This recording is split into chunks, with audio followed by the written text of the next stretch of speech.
Olá, fonos queridos, boa tarde a todos. Começando agora mais essa live, né, que faz parte de um quadro que eu tenho feito que se chama Trocas com a Mara, onde eu discuto diversos temas de interesse para fonoaudiólogos que gostam da área de voz. E nessa live de hoje eu vou falar sobre um tema assim, ó, que gera muitas dúvidas, eu recebo muitas dúvidas sobre isso, que é justamente as paralisias laríngeas. Eu vou falar sobre como que a gente pode manejar, trabalhar, né, e ter bons resultados com pacientes com paralisias laríngeas, que a gente tem diversas aí, tá? Então, podem participar, colocar os comentários de vocês, dúvidas. E para quem não me conhece, meu nome é Mara, eu converso com fonoaudiólogos, né, que gostam de voz. Eu sou professora da Univale, do curso de fonoaudiologia, e sou doutora em voz. E tenho aí os cursos também em voz no Trocas na Fono, que é o perfil do Instagram. Temos o canal também do YouTube, Trocas na Fono. Então, quem não é inscrito ainda pode se inscrever, já curte, enfim. Compartilha também com os amigos, né, da Fono, para que a gente consiga levar cada vez mais essas temáticas adiante, né?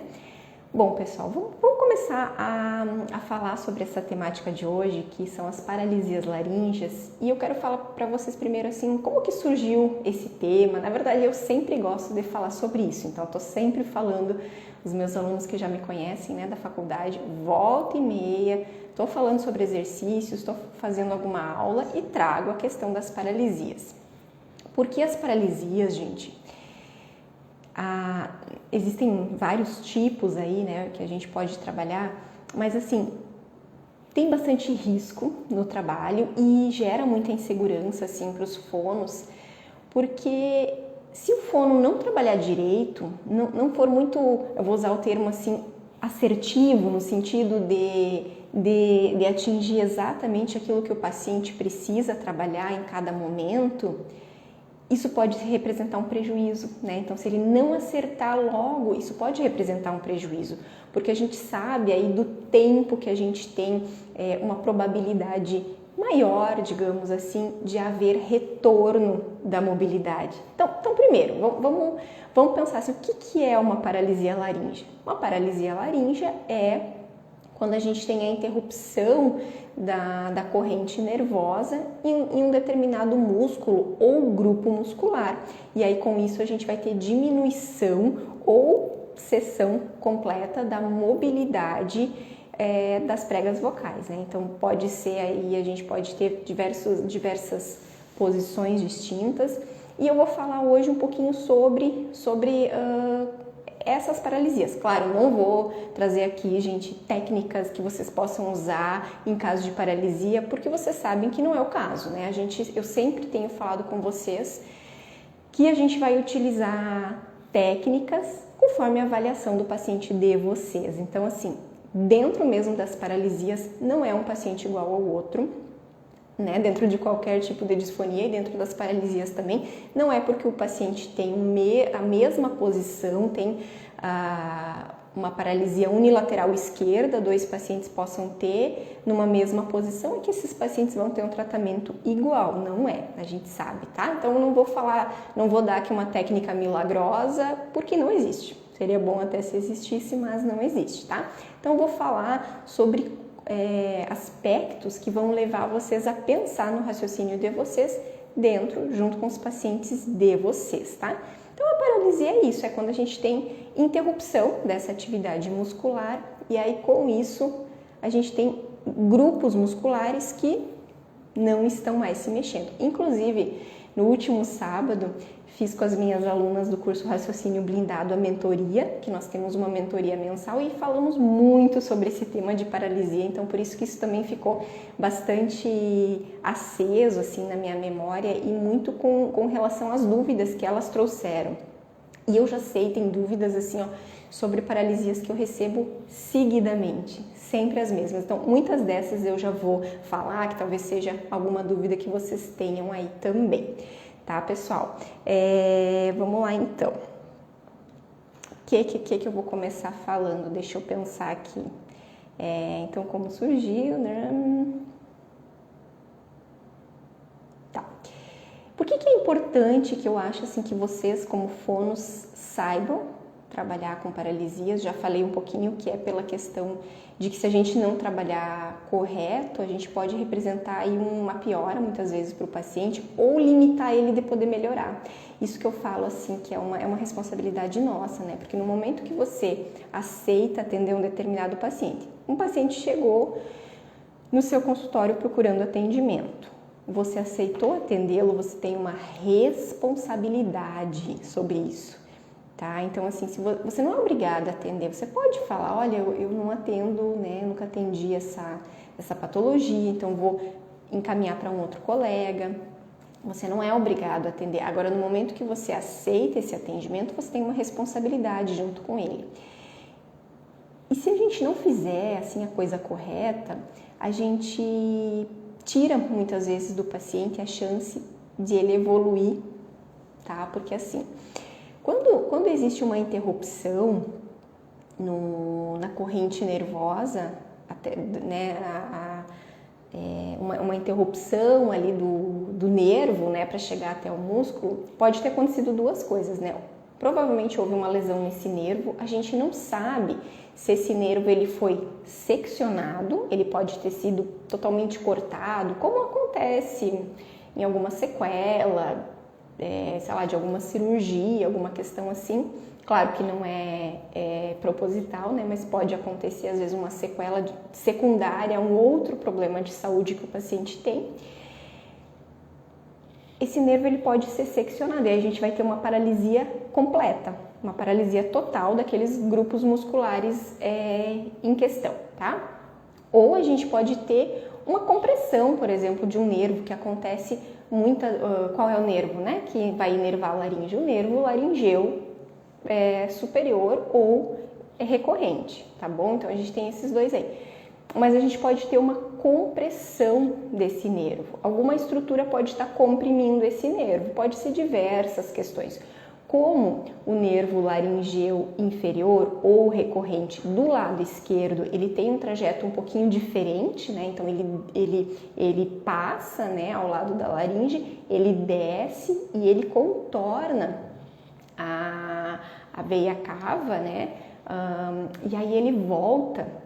E daí que ele vai inervar a laringe. Então, assim, ele tem um trajeto um pouquinho mais longo, então ele pode sofrer interferências diversas aí, se tiver algum tumor na região do mediastino.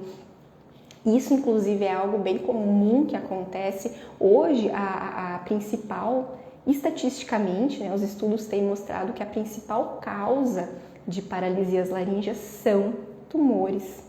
Então, se vem um paciente com uma paralisia e ele não tem ainda a investigação, não está fazendo junto com o médico a investigação sobre a causa dessa paralisia, a gente tem que também auxiliar nesse processo, conversar com o médico, né? Precisa ver, porque pode aí a gente ter, né, uma questão mais grave acontecendo com o paciente e muitas vezes a paralisia ela vem como o primeiro sintoma, né, o primeiro sinal, na realidade, né, de que algo está acontecendo. E aí, claro, dentro de tudo isso, nós sempre vamos pensar na questão das prioridades, do tratamento, enfim. Mas, voltando, pode acontecer uma compressão, pode ser algum problema cardíaco também, influencia ali, né? Então, tem alguma estrutura que está maior do que o normal e comprime o nervo laringeu inferior. E aí, gente, geralmente quando a gente tem essas compressões, no momento que o paciente trata aquela causa que originou essa compressão, pode acontecer de o nervo voltar, né? Ele voltar a funcionar, digamos assim. Então, a gente pode ter um retorno da mobilidade das pregas vocais. E aí também tem muito essa pergunta, tá, Mara, mas como que eu vou saber, né, se eu posso ter um retorno ou não, como é que eu sei? E aí tem a dúvida também, quando que eu tenho uma paralisia ou uma paresia, né? Geralmente nas paresias a gente tem uma redução da atividade muscular, mas a gente consegue ver mexer um pouquinho, né? Ela mexe menos, mas ela mexe, a prega vocal que está com uma paresia. Mas pode acontecer no exame do otorrino, aparentar que não mexe, né? Está parada totalmente, mas ainda assim pode chegar um pouquinho de impulso nervoso. Mas isso a gente não tem assim como saber, né? Propriamente dito, a gente não tem como saber isso.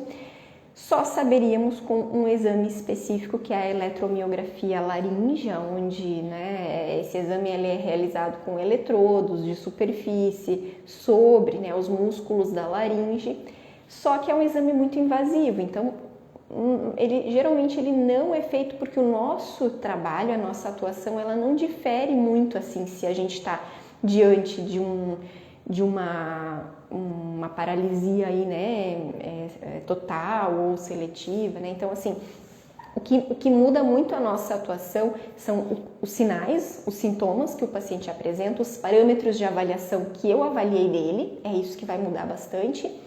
E muito, gente, o tipo da paralisia e a posição dessa prega ou dessas pregas vocais. A gente pode ter uni ou bilateral, então qual é a posição dessa prega vocal paralisada? Isso que vai trazer bastante diferença na nossa atuação.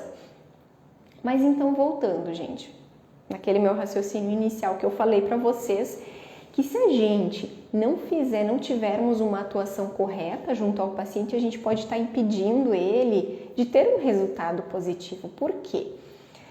Porque se a gente tivesse, por exemplo, diante aí de uma compressão ou uma lesão mesmo no nervo, mas muitas vezes o nervo ele pode recuperar também, tá? Se ele sofreu uma lesão, o paciente fez uma cirurgia e lesionou, o nervo não seccionou ele completamente, a gente tem uma chance de ter um retorno da mobilidade da prega vocal, tá? Então a gente precisa fazer isso quanto antes, porque a literatura ela nos fala, ela nos mostra assim que os primeiros 3 meses eles são muito importantes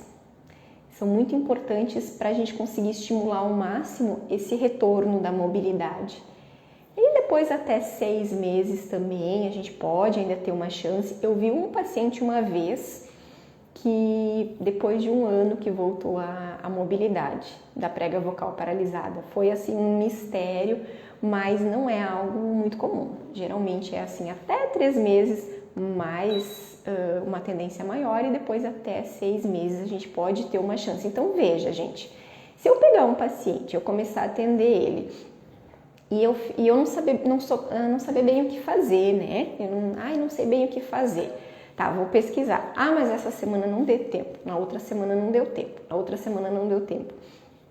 O que acontece? Esse paciente, ele tá ali, ó. Ele tá vindo, ele tá confiando no meu trabalho. Só que eu não tô fazendo o que deveria ser feito com ele, digamos assim. Então, eu tô impedindo ele de estar usando esse tempo de ouro, vamos dizer assim, que é esse início desse acometimento, dessa paralisia. Então, por isso a gente tem que ter muita responsabilidade e nesse caso, assim, a gente não temos muito tempo no sentido assim, não precisa ser agora, pode ser ano que vem. Não, gente, tá? É bem importante que o paciente procure logo. Uma vez também me aconteceu de um paciente procurar a fonoterapia e, né, de acordo com o pedido do médico dele, encaminhou para a fono, só que o pedido do médico era de 6 meses atrás. Então, assim, só faltou, eu acho que ficar claro para o paciente de que ele deveria procurar a fono logo, né? E aí foi um resultado, assim, mais limitado, né? Por quê? Porque quanto mais o tempo passa, você sabe, não é verdade? Se a gente parar o exercício muscular, digamos assim, se eu ficar, como eu dou um exemplo às vezes, a gente caminha todo dia um pouco pelo menos, né, que seja de um lugar até o outro, mas se eu ficar, por exemplo, ficasse de cama aí 15 dias, eu já ia perder musculatura, né, de perna, enfim, todos vocês que fazem academia, vocês sabem disso, né, se vocês ficam 1 mês de férias sem ir na academia, já perde resultado, então a gente perde massa muscular por desuso. Isso é um dos princípios do treinamento muscular. O desuso faz perder músculo, não adianta, é a triste realidade. Então, se o paciente ficar com uma paralisia de prega vocal, uma está parada, ela não está mexendo. O que vai acontecer? E ele não procurar fono, e ele não fizer nada, digamos assim. essa musculatura ela vai atrofiar e aí a gente vai ter uma piora, muitas vezes assim, ó, faz de conta, né? A prega vocal então aqui, né? Uma tá mexendo e essa aqui tá parada. Ela pode até estar parada numa posição boa, quase no meio ou quase no meio. Só que se o paciente esperar muito tempo, ele vai perder músculo e ele vai ter o que a gente chama de arqueamento, tá? Ele vai perder músculo e vai ficar uma valeta assim, ó, na prega vocal paralisada. E aí pode gerar uma fenda fusiforme em toda a extensão, se ela estiver na linha média, né? Se ela estiver mais aberta, a gente vai ter uma fenda mais para triangular com arqueamento. Então esse arqueamento ele prejudica muito, porque depois a gente não vai conseguir recuperar isso. Se eu não tenho controle, se a prega vocal não está se mexendo, como é que eu vou trabalhar com ela? Infelizmente lá dentro eu não posso fazer movimento passivo, né, gente? Me ocorreu agora, eu fiz a analogia aí com as pernas, né? Eu lembrei assim no hospital quando eu trabalhava. Então o fisioterapeuta vai lá, né? Às vezes o paciente nem tá conseguindo ele mesmo mexer, enfim, teve um AVC, tá com as pernas, né, um lado ali paralisado, mas o físio vai lá e faz o movimento, né, para não ter essa perda tão grande de massa. E na prega vocal a gente não tem assim, né, a gente não consegue fazer uma mobilização passiva. Seria bom, né, se desse, mas não dá. Então a gente precisa realmente ter bastante essa responsabilidade de começar o quanto antes né, quando o paciente nos busca, a gente precisa fazer a coisa certa o quanto antes. Mas também é importante que ele procure, né? Então, assim, é uma coisa que se algum paciente ligar para vocês e falar sobre paralisia, é importante orientar, né? Olha, essa patologia é importante que você busque logo, não dá para esperar até o ano que vem. Eu vou ver semestre que vem, vou ver se eu faço, né, tô sem dinheiro agora. Vou procurar mais um pouco, vou fazer uma pesquisa. Então é importante essa orientação porque muitas vezes eles não sabem, tá? Então a gente precisa evitar que essas sequelas fiquem ainda pior, né? E aí, gente, assim, ó, uma outra coisa, né? Eu tava falando com relação às causas, então já falei algumas causas para vocês, né? Tumor é uma causa bastante comum. Outra causa bastante comum por exemplo, alguma questão na tireoide, um nódulo, ou mesmo o paciente fez alguma cirurgia, fez alguma biópsia, e aí pode mexer ali no nervo, tá? Então, assim, tem essas causas, tem inúmeras, gente, inúmeras causas que agora eu não vou nem lembrar todas. Posso ter um trauma mecânico, né, um acidente, uma batida, um corte, né, um acidente de carro, aqui, o Ademir, bem-vindo, Ademir. Então, sim, pode atrofiar, que é esse arqueamento que eu falei, né? Pode atrofiar, sim, a musculatura, o que não é a lei, né? É uma tristeza essa lei aí do trabalho muscular, o que a gente não usa vai atrofiar, que é justamente essa perda de massa, né? Mas então, assim, as causas, elas são imensamente variadas. Inclusive, nós vivemos há pouco tempo, né? Ainda tem bastante a questão do Covid, e o Covid também foi uma das causas que gerou bastante casos de paralisia, porque o vírus, ele afeta o nervo. Olha que interessante, vírus da herpes, até o vírus da gripe pode atingir o nervo e aí ficar paralisado, né? Depois pode haver recuperação desse nervo ou não, a gente nunca sabe, tá, gente? A gente nunca tem como garantir para o paciente que vai voltar à mobilidade ou que não vai. A gente nunca consegue ter essa certeza, assim, tá? Então, eu já vou falar também alguns princípios do nosso trabalho pensando nessa questão. Mas voltando, então as causas aí são variadas. E o que acontece? Eu vejo, pelo menos, muitos pacientes, assim, jovens, muito jovens, né, com paralisia. E às vezes a gente tem a questão idiopática, ou seja, o que é uma paralisia de prega vocal idiopática? É aquela que não foi possível determinar a causa dela. Não é que não teve causa, ela teve, alguma causa ela teve, só que não foi possível diagnosticar, identificar qual foi essa causa, tá?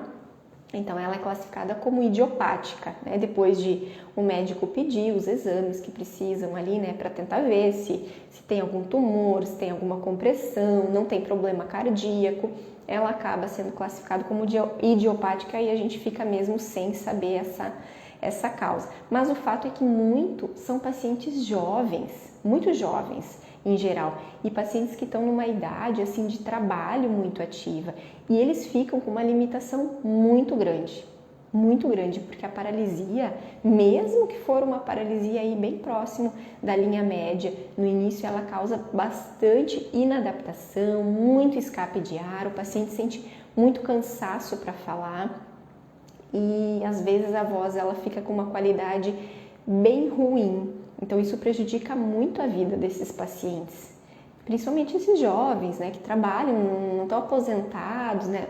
Uma pessoa aposentada também sente muito prejuízo, sim, mas muito assim no trabalho a gente vê. Então são pacientes que eu vejo assim que eles aderem muito bem à terapia. Quando eles vêm, são os pacientes que têm uma tendência de ter uma evolução muito legal, porque eles realmente, eles vestem a camisa, né, e eles aderem ao que você fala, porque eles querem melhorar, eles precisam, tá? Precisam muito. Então é um nicho, digamos assim, que é bem interessante da gente trabalhar e da gente ter bastante segurança, né, para poder auxiliar o paciente. Aqui a gente tem uma pergunta, Ademir: o que você sugere para pacientes pós-Covid com rugosidade?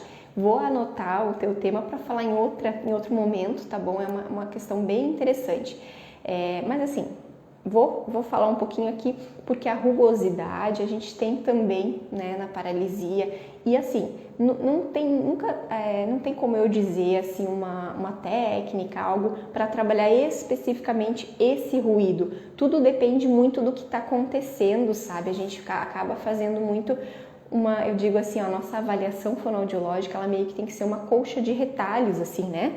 A gente vai costurando as informações, costurando aquilo que o paciente nos traz, o exame, costurando os parâmetros que a gente avaliou, o que aconteceu com o paciente. Então, a gente vai fazendo assim, ó, o nosso raciocínio clínico, meio que essa colcha, assim, a gente vai buscando entender por que dessa rugosidade. A rugosidade é o ruído que mais está presente, assim, ó, em quase todas as disfonias. Então, muito mais do que pensar em algo para a rugosidade, é interessante ver, né, quais são os parâmetros de avaliação no geral que estão alterados, né?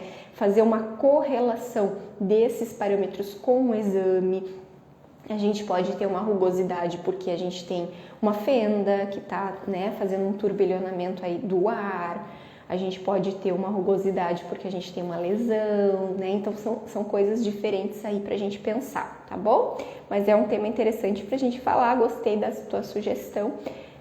O pós-Covid ainda tá gerando bastante, né? Inclusive, eu tenho observado, tenho ouvido bastante, assim, que depois dessa variação do Covid, essa variante, aliás, que tem surgido, está afetando mais a voz agora do que era no início, né? Então a gente tem que estar muito seguros também, né? Para a gente atuar junto a esses pacientes.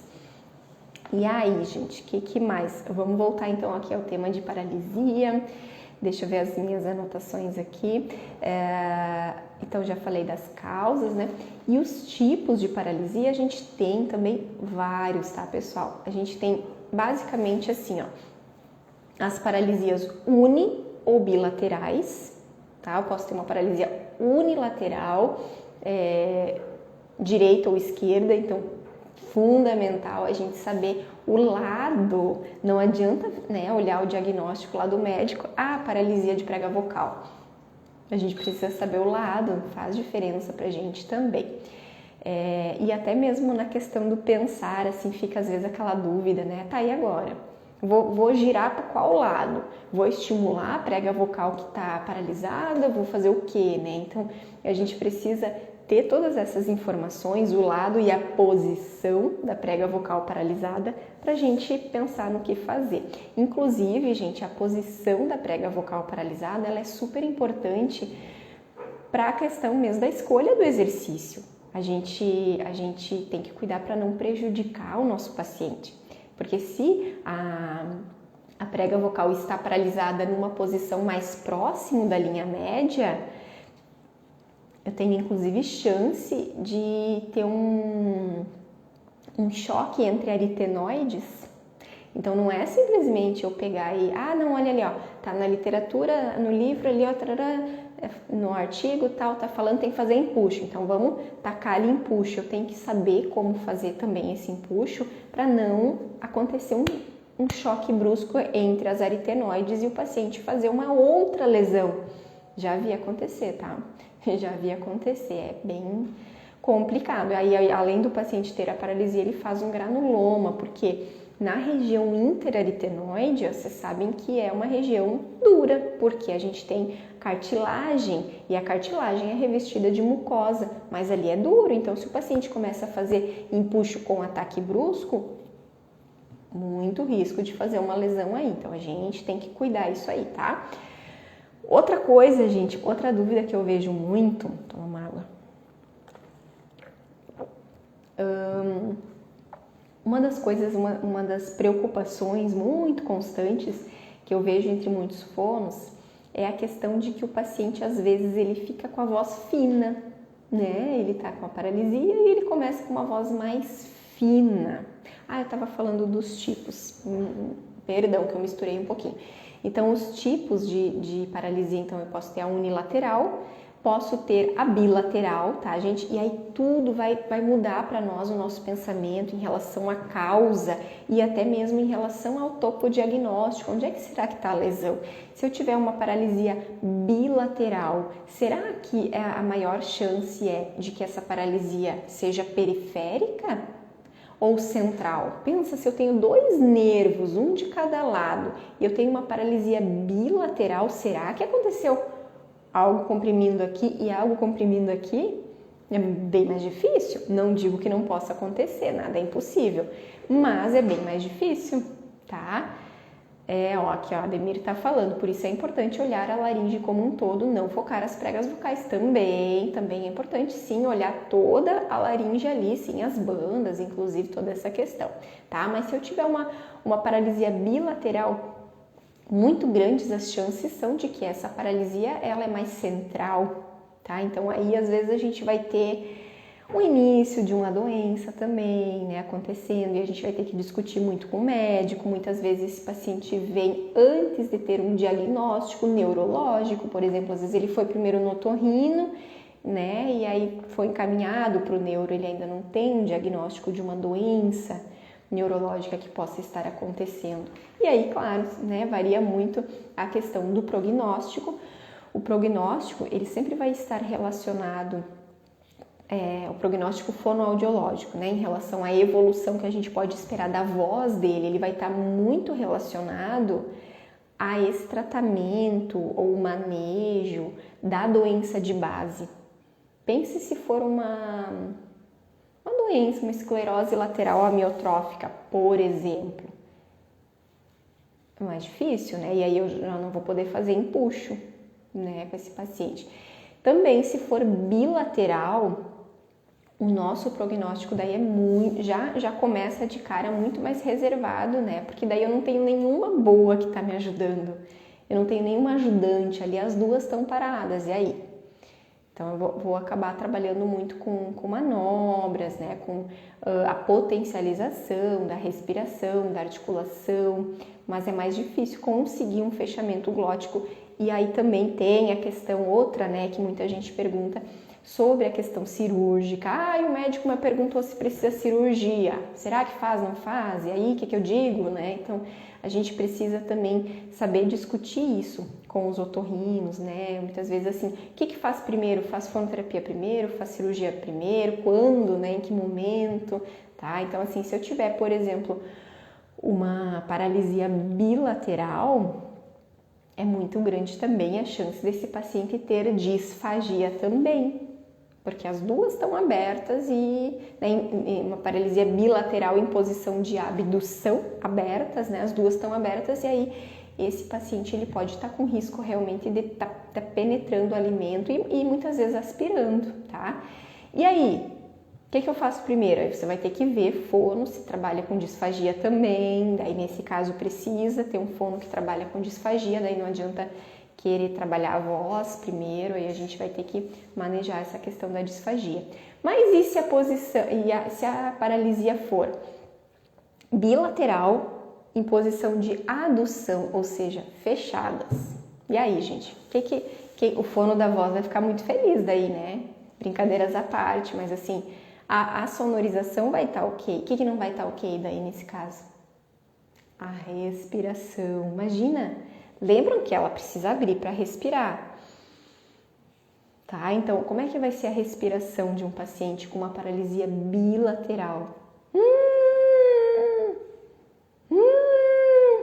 Vai ser tipo uma fonação inspiratória, é bem agoniante. Então, essa muitas vezes, o que o paciente precisa? Assim, né? O que ele vai precisar, como eu digo, ele precisa primeiro respirar, depois, né? A comunicação ainda a gente consegue de outras maneiras, sei lá, eletrolaríngea, comunicação alternativa, escrever, agora respirar. Não, respirar ele precisa. Então, nessa, muitas vezes precisa ser feita uma cirurgia daí de afastamento de uma das aritenoides para pelo menos possibilitar o espaço da respiração. Mas tudo isso, gente, é conversa, é com o otorrino e até muitas vezes o otorrino já vai decidir isso logo, né? Já vi caso também, já vi uma paciente com uma paralisia assim também, que ela optou por fazer uma tráqueo para poder ficar respirando. Então, para poder ter a voz normal, né, para poder, normal entre aspas, né, mas para conseguir ter sonorização com a voz, mas daí para respirar então com a tráqueo. Então daí ela acabou, enfim, né, fazendo dessa maneira. Já vi também. Então tudo são assim casos e casos, né, pessoal, que a gente precisa pensar em relação aos tipos, em relação assim ao que é prioridade para esse paciente. Como eu digo, um paciente não é igual ao outro. A gente tem que considerar qual é a profissão dele, o que ele faz, né? Será que ele vai conseguir depois continuar trabalhando? E aí o nosso prognóstico ele vai estar muito atrelado a esse manejo aí da doença de base. Se o paciente, por exemplo, tem um tumor, ele tem um tumor na região do mediastino e esse tumor foi identificado como um tumor maligno, né? Então esse paciente, por exemplo, está com câncer, já vi também. Daí nós vamos lá ficar fazendo exercício com o paciente para melhorar a voz. Não, muitas vezes ele precisa primeiro fazer o tratamento para esse tumor, porque se esse tumor também não reduzir, né? Não que ele não tenha que fazer a fonoterapia concomitante, pode fazer, não tem impedimento. Só a questão é que em alguns casos o paciente ele vai estar internado no hospital, tá? Para fazer esse tratamento, enfim, às vezes o tratamento é cirúrgico, né, para retirada do tumor, enfim. Então, tudo isso a gente tem que ir pensando, tá? Que mais, gente? O que eu comecei a falar antes sobre sobre a voz aguda. Às vezes o paciente ele fica com uma voz mais fina. Inclusive, atendi um paciente também na semana passada com essa característica também. O que acontece, gente? Vamos pensar aqui comigo, tá?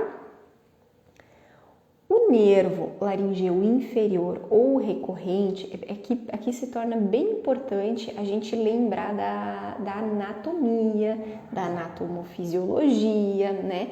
Então, assim, o nervo laríngeo inferior ou recorrente, ele vai inervar qual musculatura? Né? Ele vai inervar todos os músculos intrínsecos da laringe, menos um deles. Sabem qual? Quem lembra aí? Vamos ver. O nervo laríngeo inferior ou recorrente, que é aquele que desce, depois ele volta. Ele inerva todos os intrínsecos na laringe, menos um. Qual que ele não inerva? Esse aqui é bem fácil de lembrar. Ele não inerva, gente, o CT, que é o cricotireoide. O que é a função do CT? Ele é tensor para agudos, então agora já não caiu uma ficha assim na cabeça? Se o paciente está com uma paralisia unilateral por uma afecção no laríngeo inferior, tá? Aquele grupo muscular ali que vai fazer a adução e a abdução também, daquele lado, vai estar afetado. Então, ela vai ficar ali paralisada, uma prega vocal vai estar afetada. Qual é o único músculo que vai estar bem, que vai estar funcionando daquele lado paralisado? O CT, gente. Lembram que o CT ele fica aqui na frente, né? A hora que ele contrai, ele vai estirar a prega vocal. E aí, o paciente ele começa com a voz assim, né? Uma voz soprosa. E aí ele cansa demais. Ele vai falando 1 segundo, 2 segundos, 3 segundos, um tempo máximo muito reduzido. E aí o corpo sempre vai buscando meio que uma compensação. É como se ele tentasse assim aproximar as pregas vocais de todo jeito ali, né?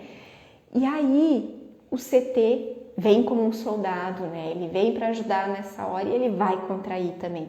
E aí fica isso aqui, ó, fica essa voz assim, tá? Um pouquinho rouca e ela tem um fiozinho de voz. Esse fiozinho de voz, ela acontece porque ela se estira e aí ela fica lá na região anterior, ela se aproxima um pouquinho, então fica, né, aquela fenda triangular, mas lá na região anterior, aqui na frente, ela aproxima um pouquinho e dá essa sonorização. E aí o paciente fica com essa voz assim, né? Aí a gente chama isso de falsete paralítico. Não é uma muda vocal incompleta, é uma questão bem comum. Ó, meu microfone aqui depois fica dando barulho. É uma questão bem comum relacionada às paralisias, tá? E aí eu vejo muito desespero. Meu Deus, meu paciente ele é homem, ele tem a voz fina, e agora? Né? Então, lembrem que eu falo sempre. O que a gente tem que trabalhar primeiro? O falsete paralítico ele é uma compensação do quê? Uma compensação da falta de fechamento glótico. Se eu não tenho fechamento glótico, o CT vem para tentar compensar. Então, eu nunca vou começar trabalhando as compensações, porque se eu tirar a compensação, logo ela vem de novo. Ela vai se ativar de novo. Então, eu tenho que trabalhar primeiro o quê? O que gerou a compensação, que é o fechamento glótico, né? Que é tentar melhorar o fechamento glótico. E eu vejo muito desespero sobre isso, sobre essa questão do agudo. E aí tem outra coisa também, né? Que interfere muito também na solução desse agudo. Se o paciente ele procura fono logo depois assim do acometimento ali da paralisia, é bom, porque ele ainda não vai ter tido muitas compensações. Pode até ter alguma compensação, mas ainda não vai ter tido muito tempo de reforçar aquele engrama neuronial. Então, vai ser mais fácil de desativar. Agora, um paciente que já está 3 meses, 6 meses, sei lá, com uma paralisia, além dele de estar com a chance de ter atrofia também, né? Já está com aquela prega vocal atrofiado, que vai dificultar mais ainda a nossa intervenção. Ele é um paciente que muitas vezes ele já está há muito tempo com essa compensação, e aí esse engrama neuronial ele já vai estar muito fortalecido, muito forte, e aí vai ficar mais difícil da gente desativar esse padrão, tá?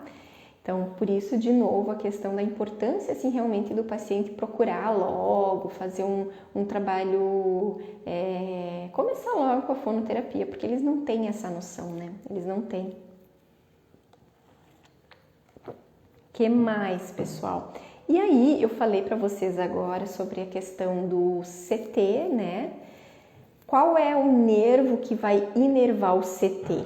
É o laríngeo superior, que vai inervar o CT. Então, da musculatura que vai ser a inervação motora, ele inerva apenas um, que é o CT, tá? O laríngeo superior, ele vai fazer a inervação motora apenas do CT.